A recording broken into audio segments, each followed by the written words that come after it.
Welcome back to கிட்டு சமையல். இன்றைக்கி நம்ம ரொம்ப ருசியான கடலை மாவு தோசையும் காரமான தக்காளி சட்னியும் எப்படி பண்ணுறதுன்னு பார்க்கலாம்.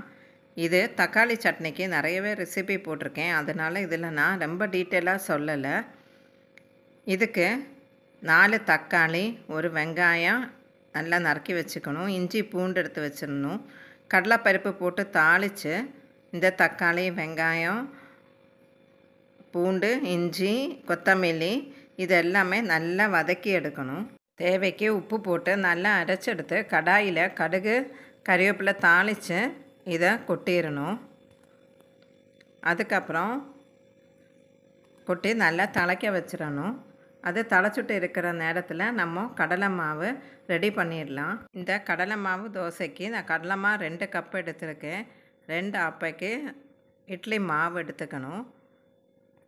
கொஞ்சமாக அரிசி மாவு தேவைன்னா சேர்த்துக்கலாம். இன்றைக்கி நான் சேர்க்கலை, டைரெக்டாகவே இட்லி மாவே எடுத்திருக்கேன். அப்புறம் ஒரு கைப்பிடி அளவுக்கு கொத்தமல்லி நறுக்கி போட்டுடணும். அப்புறமா கொஞ்சமாக ஒரு 2 பச்சை மிளகா, ஒரு ஸ்பூன் காஞ்ச மிளகாத்தூள், கொஞ்சம் காயத்தூள், இவ்வளோதான். வெங்காயம் எதுவுமே இதுக்கு தேவையில்லை. இதை மாவு நல்லா கலக்கிட்டு நல்லா மெலிசாக நல்லெண்ணெய் ஊற்றி தோசை விட்டு எடுத்துடலாம். இது அர்ஜெண்ட்டாக பண்ணுறதுக்கு இந்த கடலை மாவு தோசை ரொம்பவே ஈஸியான ஒரு ரெசிபி.